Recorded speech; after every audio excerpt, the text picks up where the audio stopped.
All right, you're good. All right, awesome. So today is July the 27th, 2023. This is the West Virginia Rules and Bylaws Committee, and thank you all for being on. It's being recorded and live streamed. So let me share my screen, and I'm traveling, so again, I apologize to everybody about glitches this evening.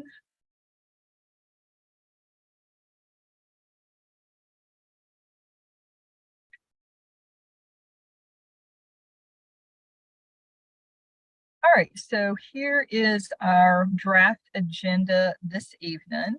Let me call on the meeting to order, and let me do roll call first. Dottie Berger. Yep. Bob Baker.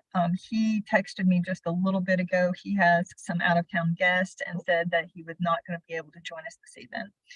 Matt Halterman, I didn't see him in the, is he out there, guys? I didn't see him when I first came on. Is he there? No. Okay. All right. Let me know, Katie, if he comes on. Ray Whiting. Here. Awesome. Deb McCarthy. Here. Awesome. Maria Russo. Here. Great. Judy Stevens. Here. And Selena Vickers. I'm here. Awesome. So we have a quorum. So let's move on to the approval of the agenda. I have it up on screen. Take a look at it and I'll entertain a motion to approve the agenda as presented. So move. I second. Awesome. Any discussion? All right. All in favor of approving the agenda as presented, please indicate by saying aye. Aye. Aye. Aye. Any opposed, please indicate by saying nay. All right. So the agenda is approved. Let me just mark this and change it to approved. All right, awesome. All right, so the first thing that we're going to do is go to our minutes and notes from the last meeting. I just pulled them up. That was on June the 22nd. And this was sent out ahead of time. Are there any is there a motion, is there any corrections, or is there a motion to approve the minutes as presented? So move. I second. Okay. Any discussion? All right. All in favor of approving the minutes and notes as presented, please indicate by saying aye. Aye. Aye. Any opposed, indicate by saying nay. Hearing none, these are approved. Just make a note. All right. Okay, so now we'll go back to the agenda, and the first thing on the agenda following that is we talked last time, and I'm going to stop sharing for a minute, is we are in need of a secretary. And so we're going to have our open the floor for nominations for secretary. Are there any nominations for secretary of the Rules and Bylaws Committee? I nominate Dottie. Thank you, Judy. All right. Are there any other nominations? We can do that 3 times. Are there any further nominations? Are there any further nominations for secretary? Hearing none, nominations are closed. Dottie, would you like to, well, let me give this Judy first. Judy, would you like to speak in favor of your nominee? I think Dottie would do a fabulous job as secretary, so I'm thrilled that he's willing to take the position. Awesome. All right, Dottie, would you like to speak before we take a vote?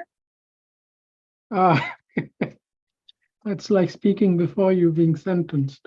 Um, I'm pleased to accept the nomination. I promise to keep the minutes as short as I possibly can. Fair enough. Fair enough. All right, so we will move to a vote.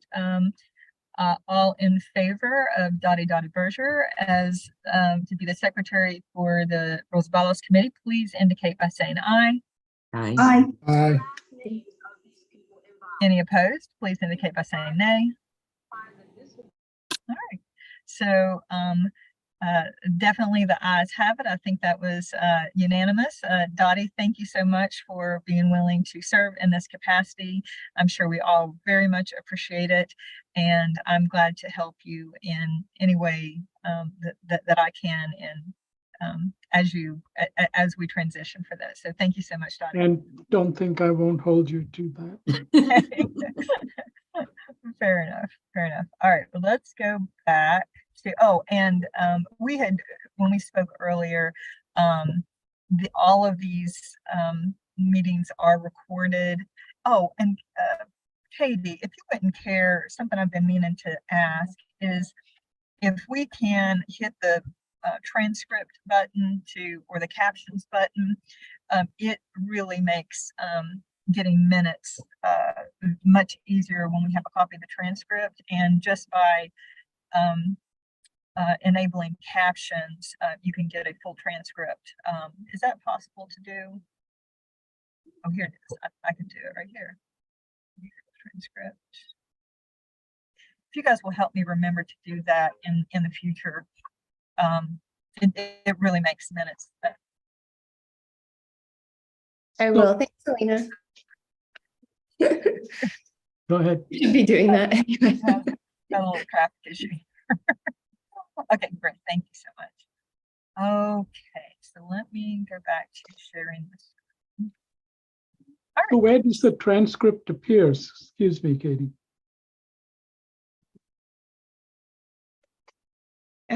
I believe it's somewhere. I don't know where. Okay. I'll fair find out enough. at the end of this. Okay.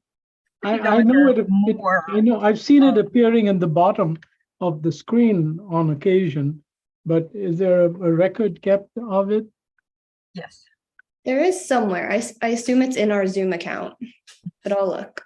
Okay. I think people can also, once that you've clicked the captions, I think there's a way at the bottom, I think under participants or something, I think there's a little something that you can click that says save transcript. So I'm not sure if that's just for sort of like host and co-host, or for anybody, but there's a way to save the transcript. Awesome. Okay, well, am I sharing my screen again now? I think I am. Okay. All right, so we got through that. Under new business, I wanted to follow up on an issue that we discussed the last time. This has to do with a really, really interesting Wood County tradition that Judy made us aware of in terms of proxy. So in Wood County, and it turns out, I think this might happen in other counties, I'm not sure, but we know in Wood County that in the past, they would register a proxy for their county committee, and then and it would be like an ongoing proxy, not just like per meeting. And they would submit that to the Secretary of State, just like they would their roster. And so I wasn't aware that was any kind of like state law or anything like that. But because we were discussing that issue, and trying to figure out if our proxies were going to be one time, or could you register all that. I said that I would contact Secretary of State and ask them about that to see or if they knew of any law related to it. I spoke with Nathan Martin. He said there was not a state law about this, but he did say that he's do send in their proxies. So he said there's nothing wrong with it. What they do is they just throw it into a file, and so it's on record with them, but he said it is not required. So I just wanted to get back with you. I think that is kind of, I don't think we have to redo anything, but we did not vote on that. You're breaking up, dear. About it. Oh, I'm sorry. There's a storm headed your way at me. I've only got 2 bars. How? Okay. All right. I'll do my best, but tell me if I need to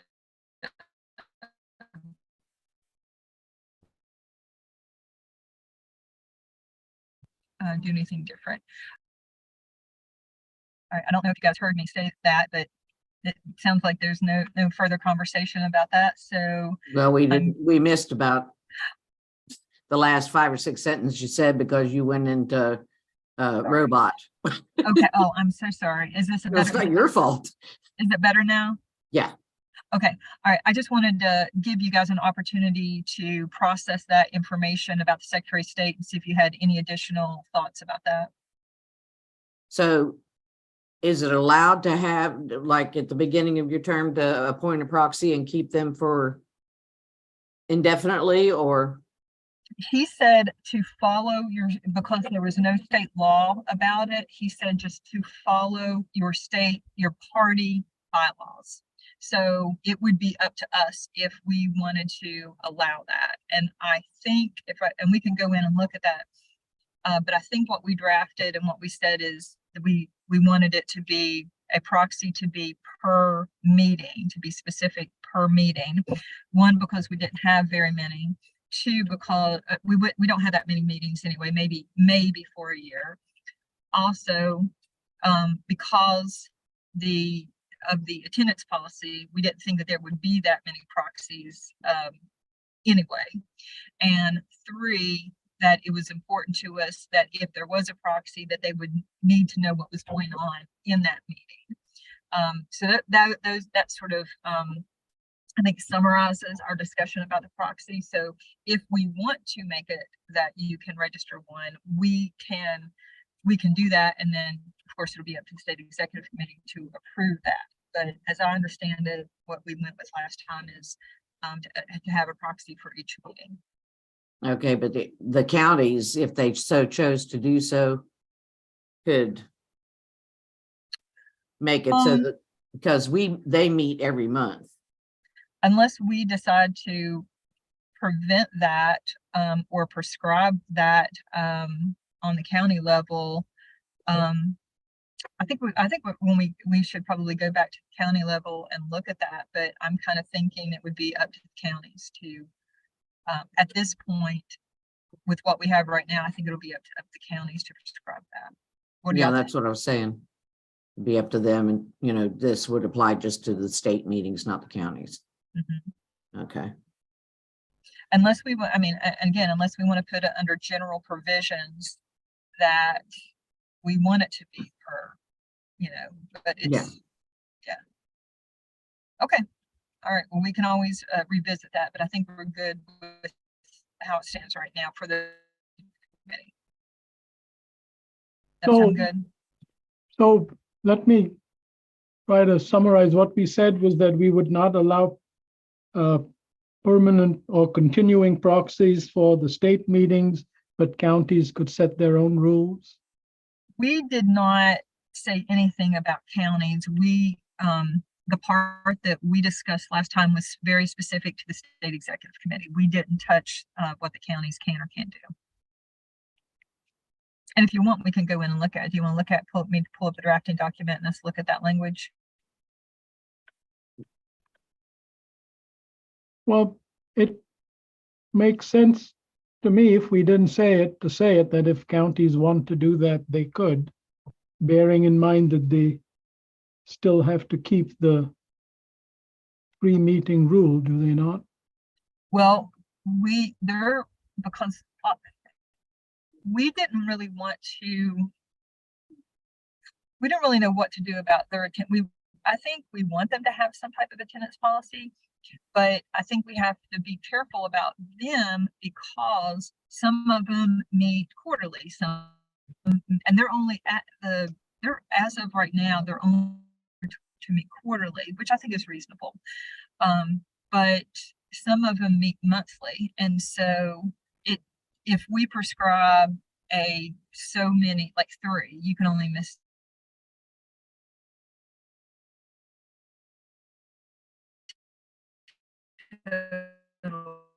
which is what we have. That You're freezing up again.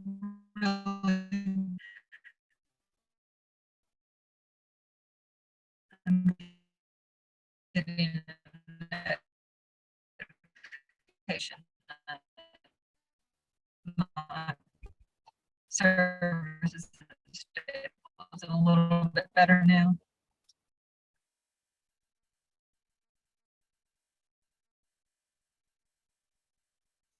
No, you're frozen with your fingers like that.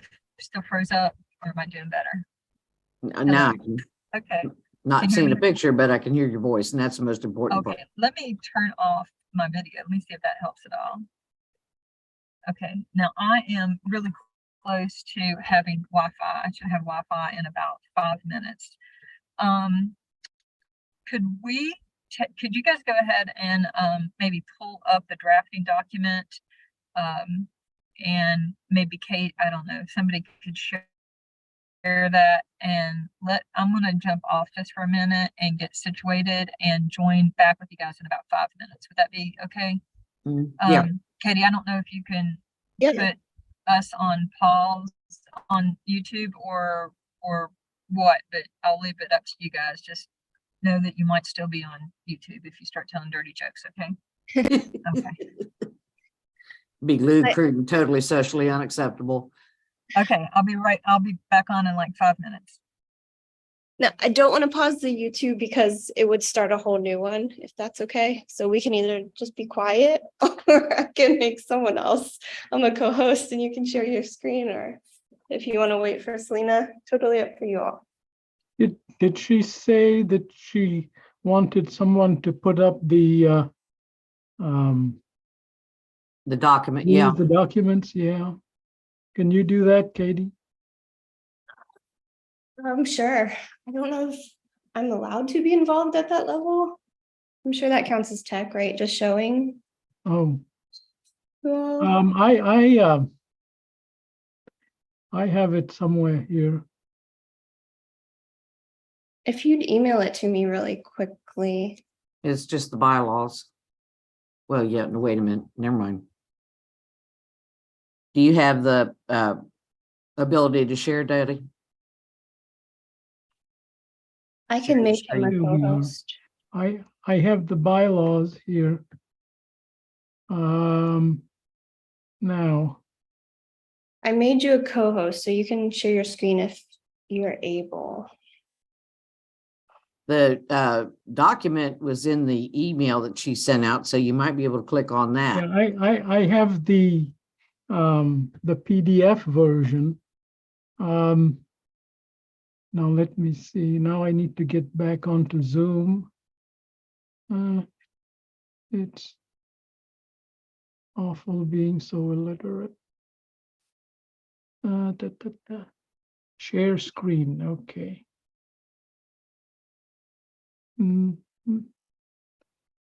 There we are. Share. There you go. Now, are you seeing the ad hoc witchamajigger? We're seeing the document. Yeah, that's the one. Yeah. Anyone know Job. where? Job.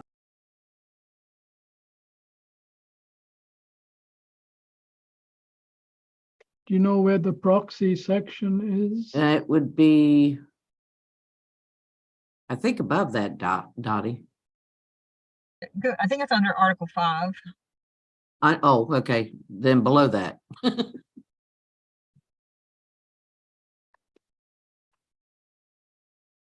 You keep going down. right here, Here we section are, D. yeah, Right there, attendance start, that's it, attendance and proxies. Can you make it bigger, Dottie?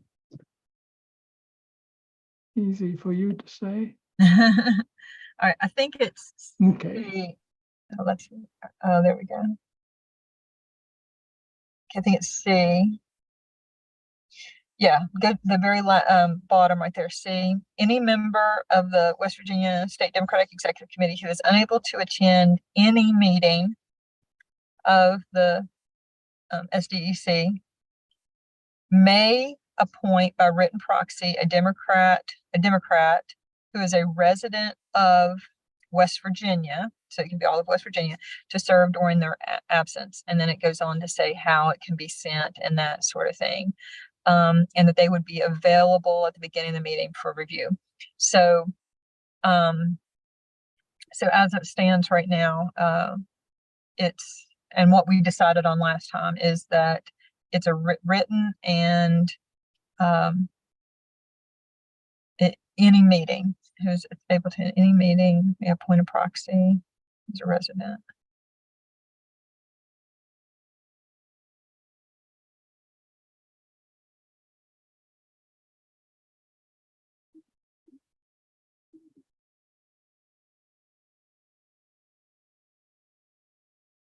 so it doesn't say anything about a continuous proxy, Mm-mm. No. either for or against. Hold on.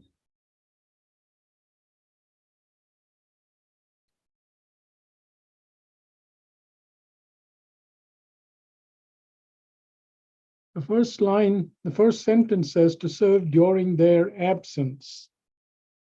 So it doesn't specify that it's just for that meeting. I don't know that we have the same. Can you stop sharing, Dottie? I think that we might have different documents. Oh, that's entirely possible. What do I do? Pause, share? Just stop sharing. Is that doing anything? Yeah, something happened. Yeah. Okay. All right. So here's what we did last time. Here, yeah. See, the purple is what we added last time. So anything in red is stuff that we have previously adopted, not the state executive committee, but us. Anything in purple is what we did, that we've done, that we haven't even approved. It's sort of like our draft. So now it says any member of the SDC who is unable to attend any meeting of the SDC may appoint by written proxy a Democrat who is a resident of West Virginia to serve for that meeting. So that's what we decided last time.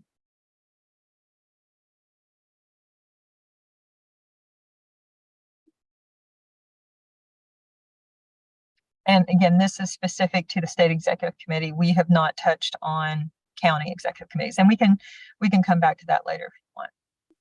So is it okay if we go on to some of the other things in this drafting document? Sure.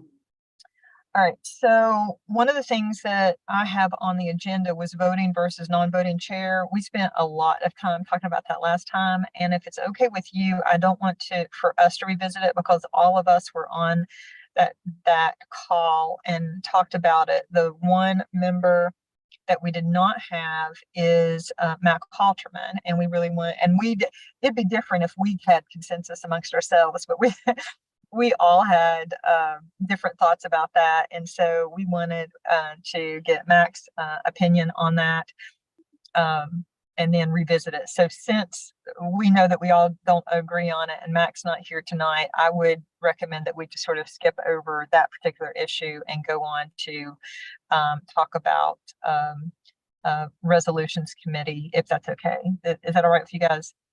Yeah. Okay.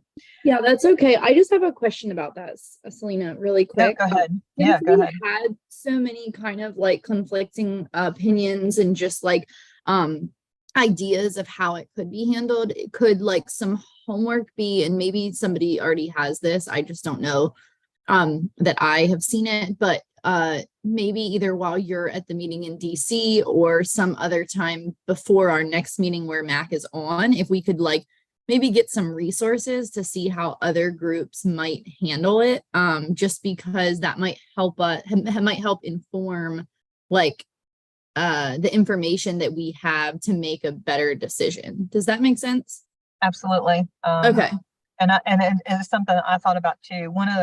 I hadn't really thought about asking the RBC people here, just simply because I have like all these other questions I'm going to ask them about delegate selection and stuff like that. But one of the things that I had thought about is I have a friend who is a registered parliamentarian, and it might be nice, and some of you might know him, Lawrence Taylor. He's done some trainings, and we even had a training, I think.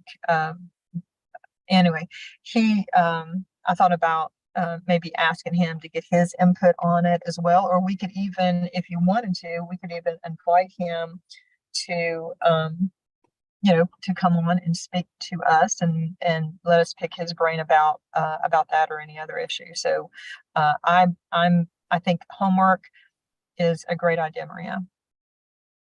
Well, I like that idea too. I remember his training and it was really helpful and informative. So I would be for that. Okay. Would you like me to ask him if maybe he would join us at our next meeting? Yeah, I think that'd be great. And then maybe we could also reach out to Mac and make sure that the next meeting is a date that works for him too, just so we're kind of doing both efforts for the same meeting. I think it's a great idea. Okay. All right. Perfect. Excellent. Okay. Little note to do that. Okay. All right. So let's talk about, okay. Anything, hold on a second. Let me get to where. Oh, okay, here we go. So this is new. And so far we have an audit committee and a rules and bylaws committee. Both of those were approved at the May meeting. And one of the other committees that we said that we wanted to have is a resolutions committee. And so basically this resolutions committee, and I want to be very clear, this is separate from the convention. So we will have a state convention, which we have every 4 years, and there will be a standing resolutions committee for that convention. And those rules, they can be similar to this and whatever, but this specific resolutions committee, this is very specific to the West Virginia State Executive Committee and how resolutions come before the State Executive Committee. So let me just read through it, and then we can discuss it. But the one thing that I want to talk about is how do we, or don't we, and I hope we do, what happens if a resolution doesn't get out of committee? Is there a mechanism for still getting a resolution before the State Executive Committee if it doesn't pass out of committee? I think that's I'm not sure about that, and I'm not sure where to put it. I don't think I would put it under a committee. I don't know, but this is something that I think we need to think about. But let me just go through that. The resolutions committee, the purpose is to receive and consider all resolutions proposed by a member of the SDEC or a recognized committee, organization, or caucus of the West Virginia Democratic Party on matters of policy and principles consistent with the West Virginia Democratic Party platform, or to honor a recently deceased prominent Democrat. The members and officers, this is the same as the Rules and Bylaws Committee. It will consist of 8 people, a chair and a secretary elected by the Resolutions Committee from their members at the first meeting. And the chair will be responsible for coordinating the committee's activities and reporting to the State Executive Committee. The duties of the Resolution Committee shall include, but not necessarily be limited to, the following. 1 is review resolutions. The Resolutions Committee shall receive, consider, or amend all resolutions consistent with Article for section 9, which is actually, I think that should be Article 5. Sorry, 5. Which is this this purpose thing right here, I believe. The recommend resolutions. The resolutions committee shall recommend resolutions to the SDC for adoption. Reporting, the resolutions chair shall provide a written report to the SDC on activities of the resolutions committee at least 1 day prior to all regular meetings of the SDC. And that should be, that says meetings twice. Let me back that out. Said report shall contain the text of each resolution recommended by the committee for adoption and shall identify resolutions considered but not recommended for adoption. Additionally, the resolutions chair shall provide and there's nothing else there. I'm not sure what happened to that. Sorry. In terms of records, the records committee shall maintain accurate records of its activities, including attendance at meetings, copies of proposed and approved resolutions, and any other documents or materials related to its work. In terms of meetings, they will meet at least 2 days prior to all regular meetings. And in terms of procedural rules, the committee has authority to develop their own rules or procedure pertaining to their work, which do not conflict with the bylaws. And then it's the same as us for vacancies. If there's a vacancy on their committee, or if the chair resigns, or a member shall inform the SDC as soon as possible, but no later than 14 days after the vacancy. And vacancies shall be filled according to Article 4, Section 5E of these bylaws. So anyway, that is, and we'll have to figure out. Well, doesn't section 3 already answer your question about resolutions that we don't pass? Take me to that part. What? Where we report the day before to the state executive committee. The chair reports, see, by the committee for adoption and shall identify resolutions considered but not recommended for adoption. Mm-hmm. Isn't that what we were talking about? How do we let them know that there was a resolution put before us, but we decided not to adopt it? Well, okay, so imagine this. You, Judy, have a resolution. You think it's a really good resolution, and you want the state executive committee to pass it. You submit it to the resolutions committee. Somebody whips the votes, and that resolution doesn't get out of committee. It doesn't get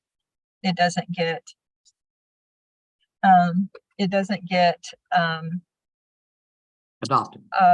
it doesn't get either a motion to adopt, it doesn't get a second, or so it doesn't even really go anywhere, and which means it doesn't even have a debate, or it doesn't even or they debate it and decide, no, we're going to vote it down. Okay. But you still think it's a good idea. Now at the state convention, there usually is a mechanism, a way to get something before on the floor of the convention, even though if it doesn't get out of committee. And so my question is, do we want to build in a mechanism whereby, Judy, you could then do something like get signatures of at least 10 state executive committee members from 5 different counties or something like that. And then if you get that, you at least get it before the state executive committee for debate, right? It still might get voted down, and it's not really easy. I mean, you have to at least try to go through the resolutions committee first. But I just, I think that personally, I think that there should be a way. I don't think it should be really easy. I think there should be a little bit of a threshold to make it a little bit difficult to do. But if you can get, 10 people to say, yeah, I think this at least needs to go on to the state executive committee for at least to have some debate, then you should be able to do that. So that's what I'm talking about. Okay. We kind of did that when a couple times, a couple years back, there were a couple of resolutions that we came out with in Wood County, and we spoke to different counties and got them on board with it before we presented it to state. Mhm. So I understand what you're saying there. But we made sure that we had more than one county that thought it was a good idea before we even bothered to take it to state for consideration. You know, I'm not sure that the resolution committee should have an absolute veto, or, you know, never mind this alternate path about what gets sent to the executive committee.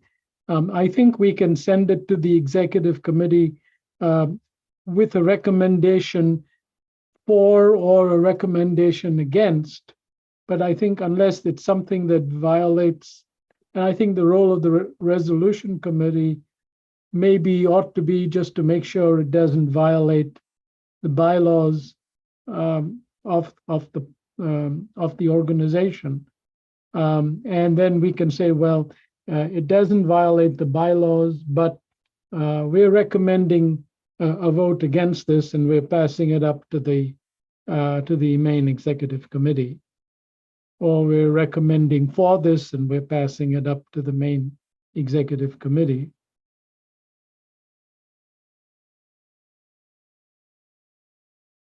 Well, I think that's what this says, at least the second part. It is, I mean, the resolution committee would take, let's say that they have 10 resolutions, they'll consider those, they might amend them.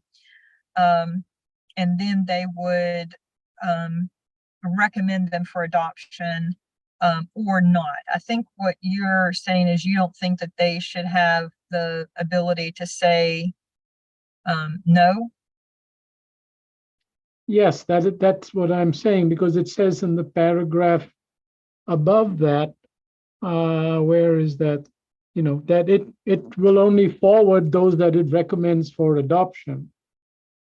Yes, it does. However, but it said that the report shall contain the text of each resolution recommended by the committee for adoption and shall identify resolutions considered but not recommended. So, Right, but that's a report.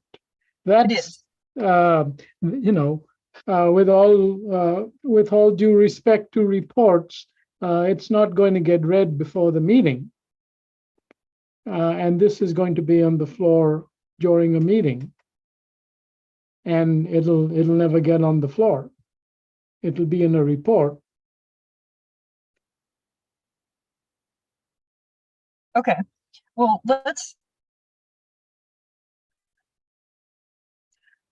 are you saying that you think every resolution that comes before the resolution committee should only be reviewed by the resolutions committee for just to see if it you know checks the boxes and not, and that all of them should go to the state executive committee for consideration and let the state executive committee make that decision? Yes, it can. I mean, we can choose, the committee can choose to amend the resolution with the permission of the nominator. Or we can, yeah, but basically, yeah, I think that should be a relatively low bar. That's my opinion anyway. Well, I think that sounds resolution. very democratic, Dottie, but I will tell you that, I mean, I think that's the whole point of doing these. I mean, I think that's the whole point of the committees is to have, to elect 8 people that we trust to do that hard work and let them do the full amendment and consideration and that sort of thing, because otherwise we would have, I mean, meetings would last forever, and people who didn't read the resolution ahead of time would try to amend it from the floor, and we'd basically be doing 100 people would be doing committee work on, you know, in a meeting. And so, I mean, my thought is that, I mean, that's the whole point of a committee, is to let them do the hard work.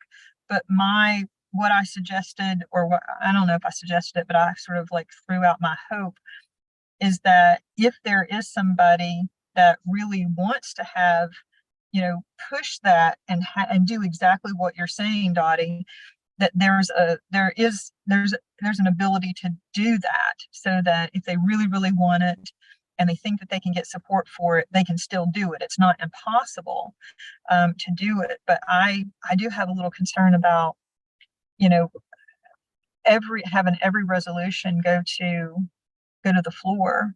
I think that would just, I think it would defeat the purpose of even having a resolutions committee, honestly. I have a question. Mhm. They say that the resolution committee is supposed to meet 2 days before the meeting. Would we give these people advance notice that we are not going to recommend their resolution for adoption? And that way they have an opportunity to chum up some people that would support it Yeah. for the meeting, because I mean, you know, even though they say 2 days, I mean, we're giving them short notice on this. That Yeah, they should know that we're not going to recommend it. Yeah, I think that the timeline is important to discuss, and that was one of the things that Bob kind of gave some feedback on. He wanted it to be like 2 days before. And so, and I'll be honest, I sort of built this on the way the DNC does it. Yeah. They have 2 meetings a year. Big meetings a year, and they're usually like 3-day meetings, and their committees meet a day or two before, like their meetings usually Thursday, Friday, and Saturday is sort of like their main meeting, and on Thursday and Friday they have their committee and caucus meetings. And so let's say that the resolutions committee meets on Thursday or Friday. They review their resolutions, they decide which ones they're going to recommend or not. And then an email goes out that evening. Now, I don't think it's great. Sometimes they have like 40 resolutions to consider, but they all go out, and so people have a chance to read them, which most people don't. But that report goes out with the full text. And then the next day when they give the report, they usually they just adopt the report, which means that they adopt all the resolutions. My thought is that, I guess the only thing I worry about is the notice. So the resolutions committee needs to, if it's going to meet before every standing meeting, every regular meeting, they need to have 14-day notice. Unless we build it in and say that they only have to have a week notice or something like that, and we could build that in. But my concern is that, let's say, Mike and Ryan sent out a 14-day notice, at 14 days, then that doesn't give the resolutions committee time to meet beforehand. Does that make sense? And then if they do meet, they should probably, the resolution should go out to the resolutions committee at least a day or two in advance, so they can read over them individually. Then they meet, have their meeting and discuss, and then that their recommendation and their report goes out to the full state executive committee. So I'm a little concerned about like how all that timing would work.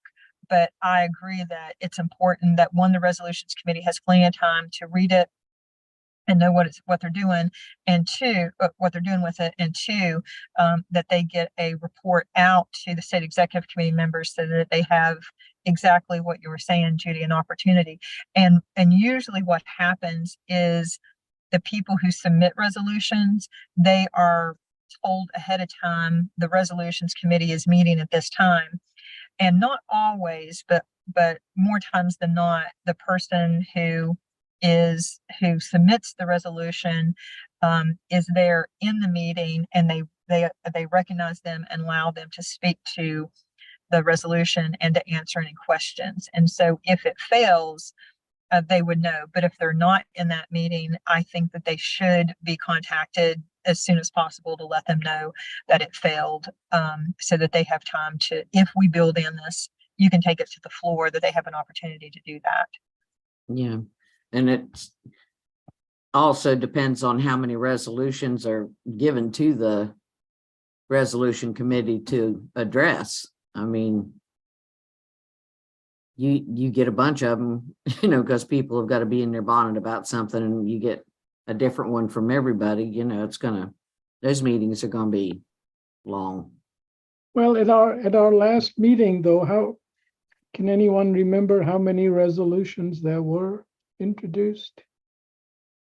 Order Not- of magnitude, Not very many. I think 10, less than 10? oh, it wasn't even that. I don't I think think the it was most on- we've ever had is like 4. At our very first meeting, Rich Robb introduced 4, and I think they were all related to the constitutional amendments. I think that's the most we've ever had.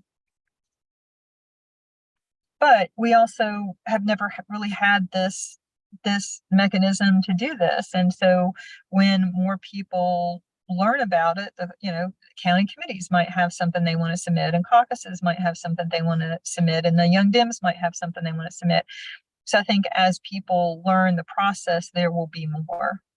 And I mean, the nice thing about resolutions, it's a way for people to really participate in the process, by basically asking the state executive committee to take a stand on an issue, just saying this is what we stand for,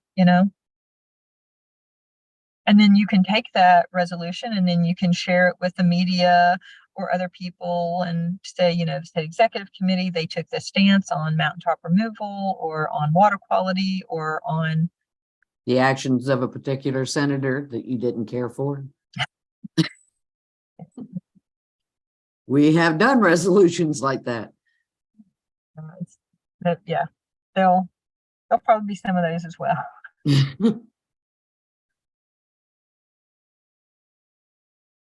Well, we're getting to 7:30. Any other thoughts on this? I kind of want to go back to Dottie because, I'm all for democracy. And I think that what he was suggesting is very, very democratic. I really, I worry about our every meeting turning into a committee meeting, like a working committee meeting. But anyway, did you want to say anything else, Dottie?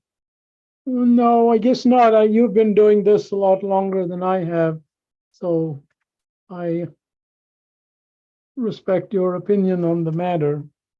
But I think that, as you said earlier, we should have a way to what do they call it in the House of Representatives? Have a short circuit motion to bring it to the floor. Yes, I think we all agree with that. Okay, so I'll work with Bob and Mac and see if we can figure out a mechanism for that. What do you guys think about just having for these committees, having less notice, so that they would have time to meet and time to get the information out to the committee? Does that work for you guys? All right, so we'll play around with, let me make a note in here about possibly have less notice.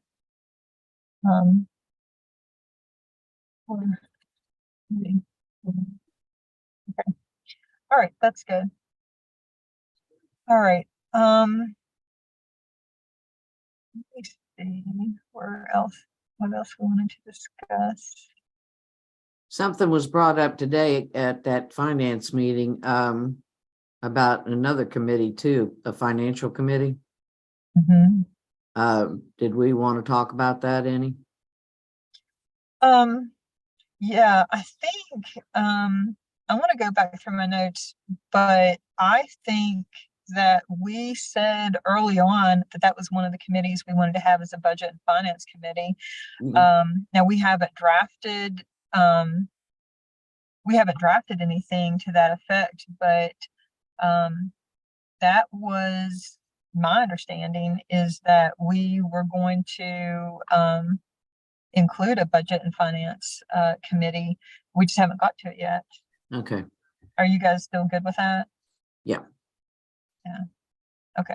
All right. Well, we need to get to it. Well, We we got a lot of still things to we need to do. get to, Yeah, so. we do. All right. Well, let's talk a minute about equal division and how this relates to somebody who is in the process of transitioning. And this came to us very early on. We've already had some discussion about it. We just didn't we had so much other stuff going on. We didn't actually get anything, any language drafted about it. But let me just remind, equal division is equal number. This is a technical term with the Democratic Party that basically means equally divided means equal men and women. And that men and women is determined, is a self-determination on their gender. And it also means that the variance of men and women cannot exceed 1.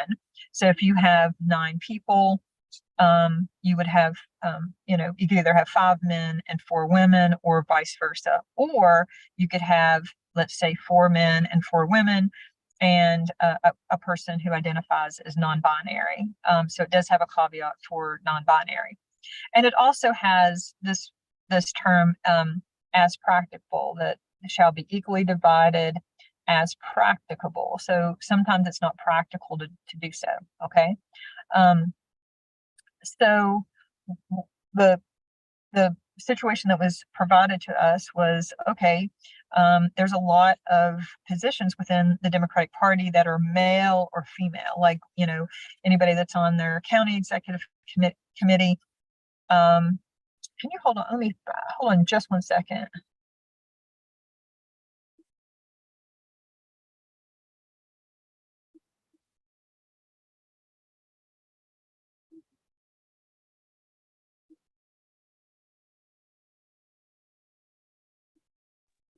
Okay, sorry about that.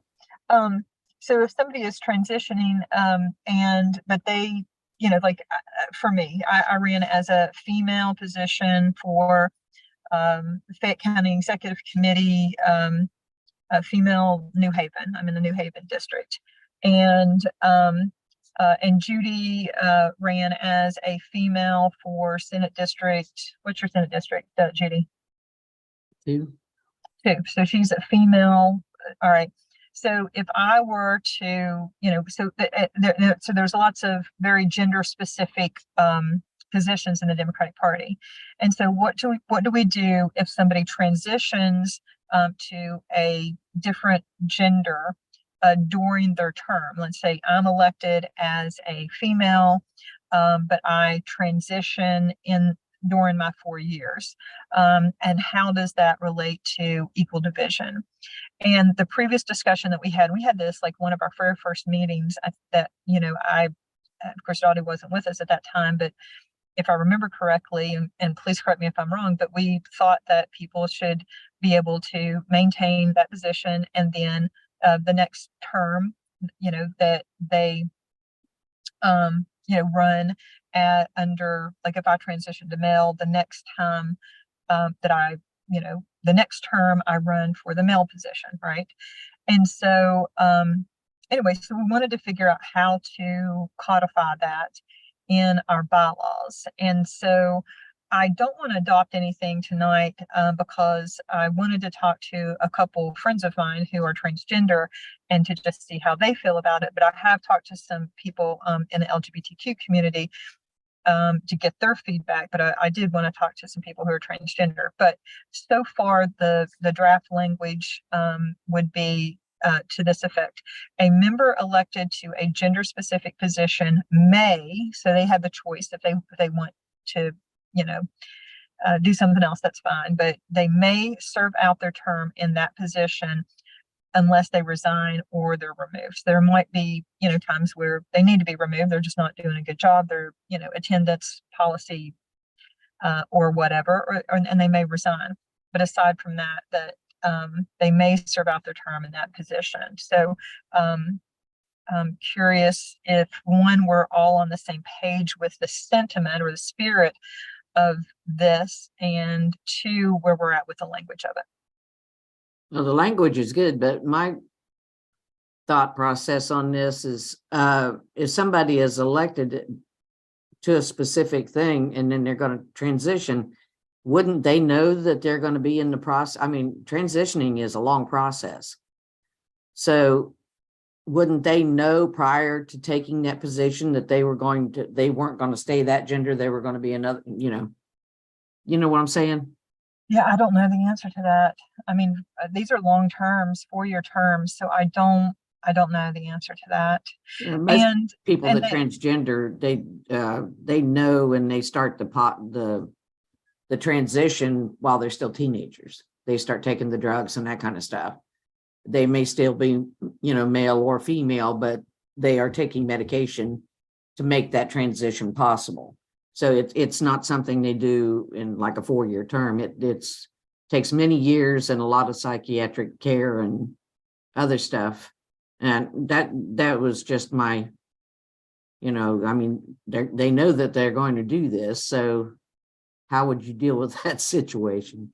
Yeah, if, pardon my ignorance on this, but let's say we had the committee as before, and there were 3 men and 3 women, and let's say 4 non-binaries on this committee of 10. And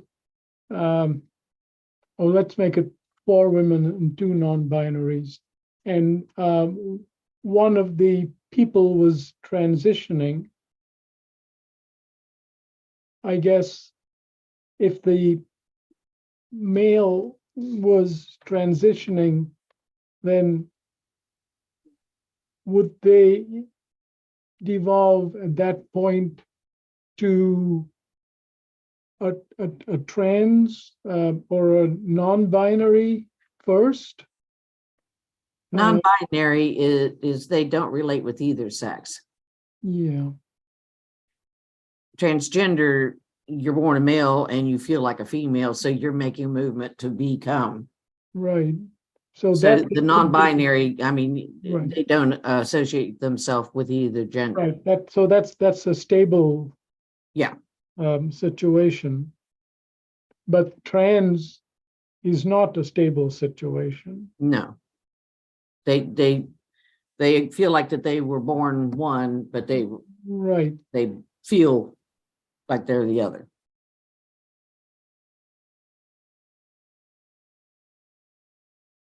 And that's something they know from a very early stage. I have a couple friends that are transgender. And that's the only reason I brought it up, not to throw a wrench in the cog works, just no, yeah, and well, and I have a friend that is, kind of more like what you just, I think more like what you described, Judy, but also I have another friend who transitioned very late in life, and lived a very large part of their life as one gender, prior to transitioning. So I don't know that there's a rule, I don't, yeah. I mean, and the fact is we were asked to address this, and so I don't think that this is something that a rule that is going to come into effect a lot. But I think that if somebody is transitioning and they are in a gender specific role, it would be nice to have something in our bylaws that support at least letting them finish out their term before they have to do something else. So Agreed. I think that's the cleanest solution. okay. I've always So- got to be the devil's advocate, let me tell you, on Rules and Bylaws Committee, you want to have devil's advocate. I mean, you want to look at these from every possible angle, to see possible pitfalls and that sort of thing. So, all right. So are we, let me just do a little sense of the committee on this language then. How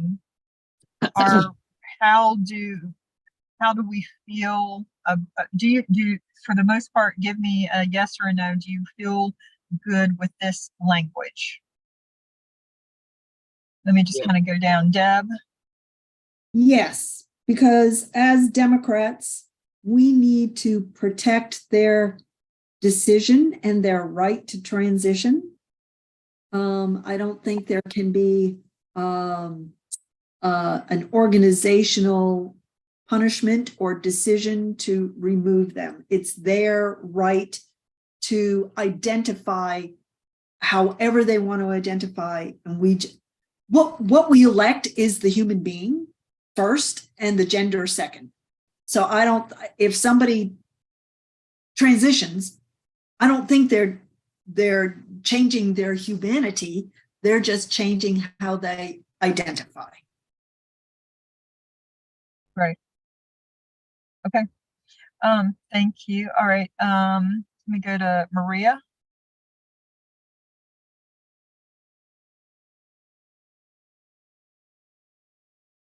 You're muted, Maria.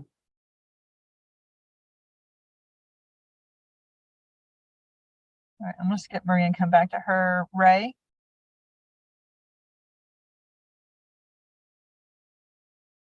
Skip Ray.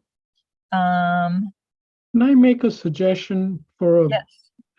a member elected to a gender-specific position who is transitioning may serve out their term in that position?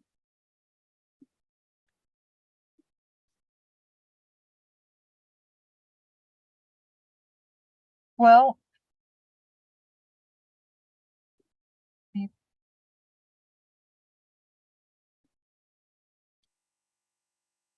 I thought about this, Dottie, when I was, Otherwise, there is no rationale for serving out a term. What's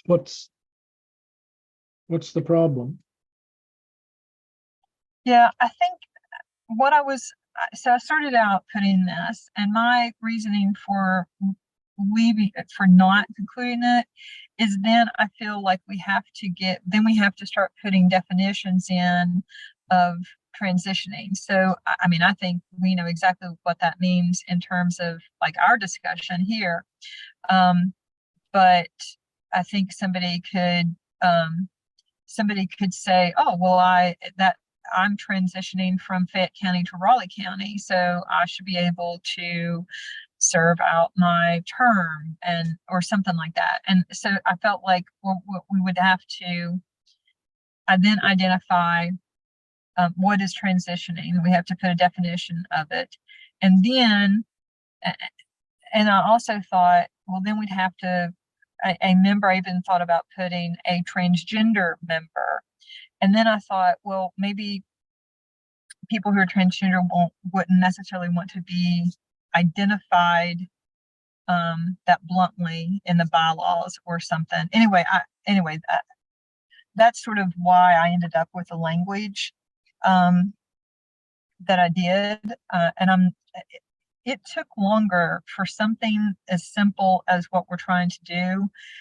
It surprised me how difficult it was to come up with a language about it. But anyway, so Dottie is suggesting, well, let me stop for just a minute. Let me finish kind of polling the committee, and then let's come back to some of the language. But let's get the kind of the sense of the committee right now on this. So, and just in terms of what we're doing, Maria, you're okay with just basically what we're doing? Yeah, I have a quick thing. And I'm in transition of spaces, so I'm gonna have to switch to a different device here in a second. I wrote to Katie to let you all know, but I think I have connection right now, so I'm going to try to share my thoughts.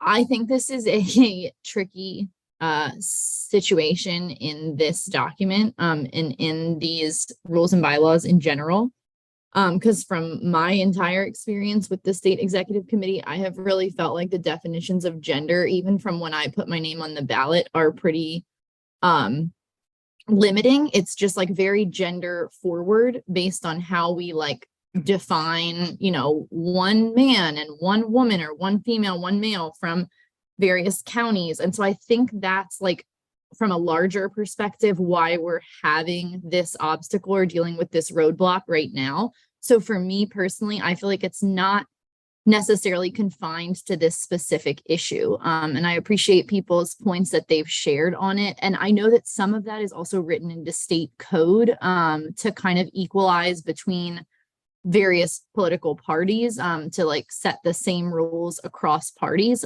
So I understand the, intention of it, but I just wanted to kind of throw that out there because from my perspective, that's actually one of the reasons that compelled me to join the Rules and Bylaws committee when it was forming, because I felt like some of these definitions of how we were like just forcing some things into boxes feel a little bit restrictive to me. And I think this is one place that it shows up. So I'm just putting that out there. That maybe is not a systemic issue that we're going to solve tonight. I don't think we're going to solve the confining nature of gender in general, but I just wanted to throw that out there as an offer because this might be one of those other areas that we want to kind of zoom out and look at more largely. Thank you, Maria. And I remember you and I have had a lot of conversations about this. I mean, this stuff is very binary, and you're right. A lot of it is in state law. A lot of it is in Democratic Party rules. This whole equal division section is directly from the charter. And all this comes from a time when, women were not represented at all. And so that was like a really big deal to get equal division, but through evolution, things that at one time were a real gift can be, kind of tie you up a little bit. So Maria, what I think I hear you saying is there is a bigger issue. Do you have a particular sense about this? Do you think that we should have further conversation about how to address this, or what? I do. I think that would be helpful. I think talking to people who have lived experience, like a few people stated, I think that would be really helpful to lead the conversation. And I do think it should be addressed in some form. And I do appreciate the intention of addressing it, right? Like, I think it's important to include that to try to make it a more inclusive process. So I appreciate that and just wanted to say that too, because I'm not, poo-pooing the whole process, but I do think it requires a little bit of further conversation just to maybe understand how we're going to address the gender requirements across the whole document. Mm-hmm. Thank you. All right, Judy. I kind of side with Maria on this. I mean, I agree with Debbie too, that, we're electing a person and everything, but this is a sticky wicket, it should probably be discussed a little bit more before we put something down. And okay. And Dottie? I think we need to discuss this because there's enough people on the committee that feel we ought to discuss this. Okay. How about this? How about I invite, since we're inviting Larry next time, why don't I invite what do you think about Rosemary Ketchum or Danielle Stewart? Those are the two that I'm thinking of. I see one thumbs up. Danielle would definitely have a point of view.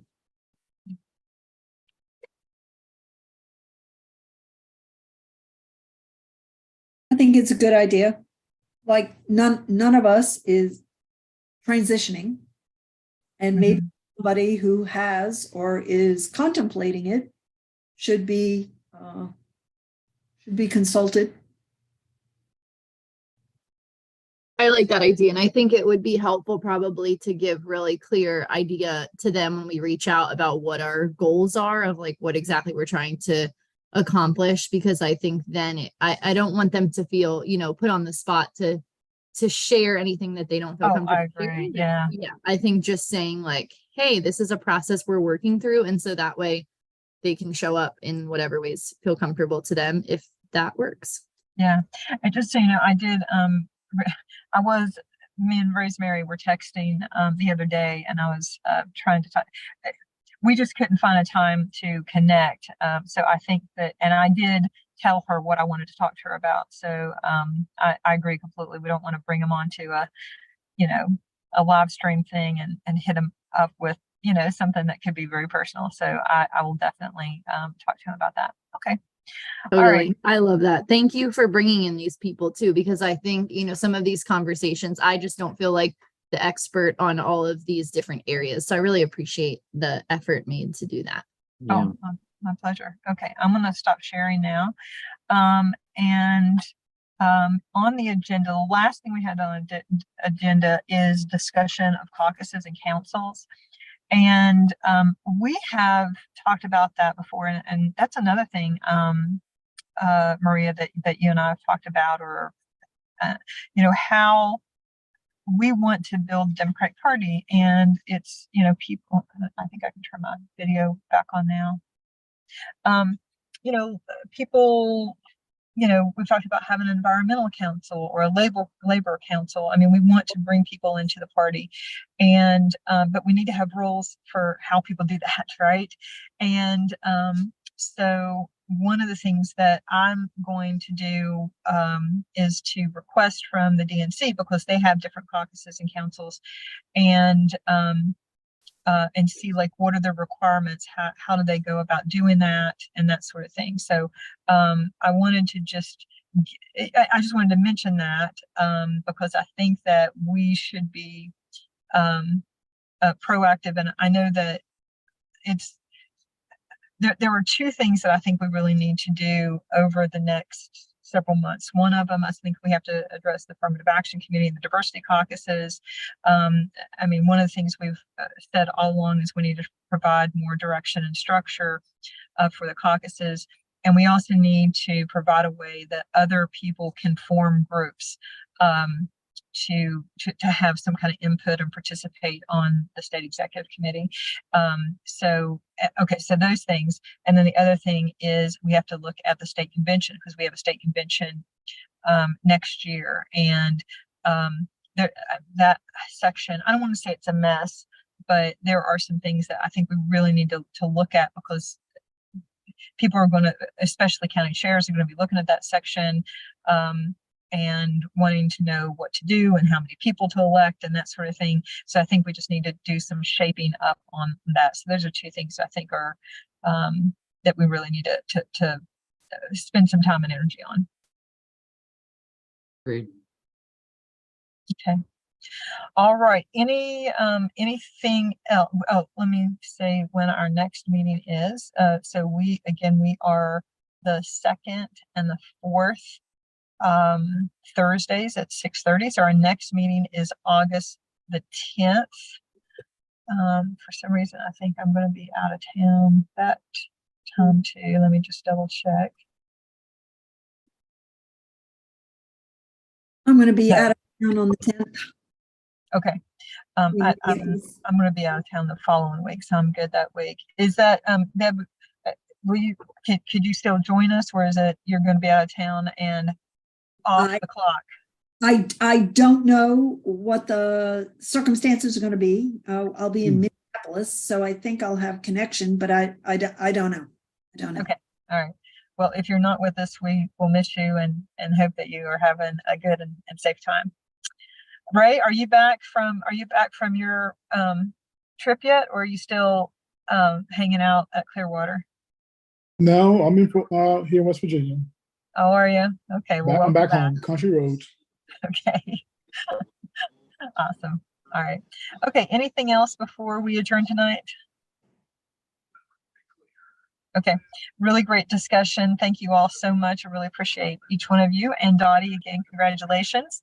And Katie, thank you so much for the work that you did helping us behind the scenes. Really appreciate you.